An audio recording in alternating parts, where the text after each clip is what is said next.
My name is Megan Feheley. I am a Korean Irish artist. My family is from Chapleau Cree First Nation, where I'm a band member, and I am based here in Toronto, Ontario, Canada, where I have an interdisciplinary studio practice. So in this exhibition, I have a diptych or two works that are related to each other called Sunrise, Part 1 and Part 2. In this work, text in ililîmowin or L-Dialect Cree, the dialect of Cree that I'm learning to speak, and the patterns of birch bark biting are cut into two massive 10 by 12 foot orange tarps, attempting to describe a lot of my tangled and complicated feelings around how climate disaster, indigenous cultural knowledge, loss and erasure, and the impact of COVID-19 on my family interacts. I wanted to find a way to talk about the loss that my family experienced through losing our elder, my musha, my grandfather, to COVID in the fall of 2020. And I wanted to find a way to talk about that experience in a way that offered hope instead of despair.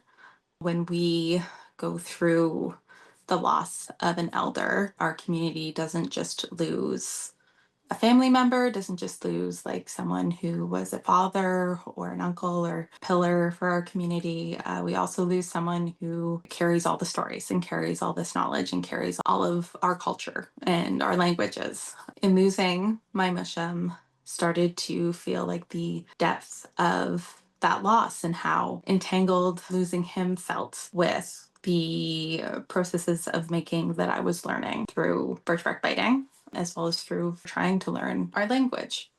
I have these patterns of birchbark biting on two different tarps that are not the same, but very reflective of each other. One is small and less expressive, and the other one is more of a burst of pattern, and two phrases in Cree that are our call in response to each other. The first tarp reads, Ashe na bidaban, or is the dawn coming? And the second tarp reads, Ehe, Eseyati Gishigao, or yes, the day is here, which are phrases that I came across in trying to learn my language.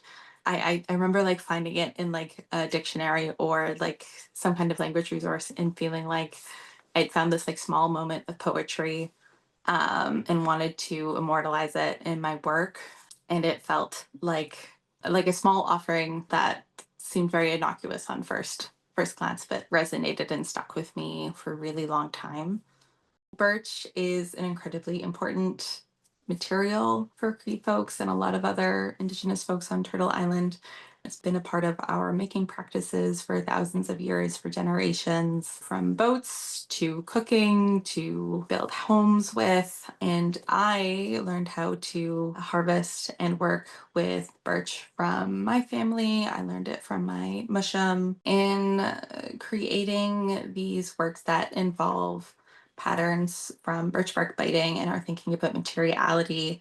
I was inquiring or asking myself, what does a future without birch bark look like for my nation? What does a future without the materials that we've created these relationships with for so long look like as a Cree person?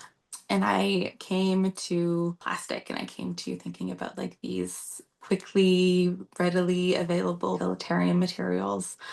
The tarp material itself is like a very weird and wonderful thing to work with. It's like a woven material that reminds me of a lot of other material practices like basket weaving or textile weaving. It's basically plastic textile. It holds a lot of connotations for different people, whether that's to do with creating housing out of nothing, or trying to keep things dry, keep things survivable, and thinking about the like tarp material not only as something that, you know, we use in camps and we use in temporary structures, but is also something that is made from a material, from plastic, that is tied to climate devastation that my concern or anxiety for birch is tied to. So I've been creating these works that are full of a lot of tension and full of a lot of contradiction, of making something out of what we have, like what we have available in this future I've been imagining. I landed on hope as a incredibly tricky and sticky and hard to pin down idea that can be very slippery and hard to describe accurately. And in artwork, it can come across as incredibly dishonest and is incredibly dismissive, I think. But in the moment that I created this work, I wanted to offer something beyond despair, and I wanted to offer something beyond how small the world felt in that moment and how small I felt that my world had become. And I also wanted to counter the descent into a sense of cynicism or a sense of despair, especially when it comes to organizing projects, when it comes to climate activism, social activism. I think the messages that have sustained me throughout my life and that I have seen sustain my community have been fundamentally messages of hope, and those aren't as simple as they can appear, but they don't need to be more than what they are to be important and to be life affirming.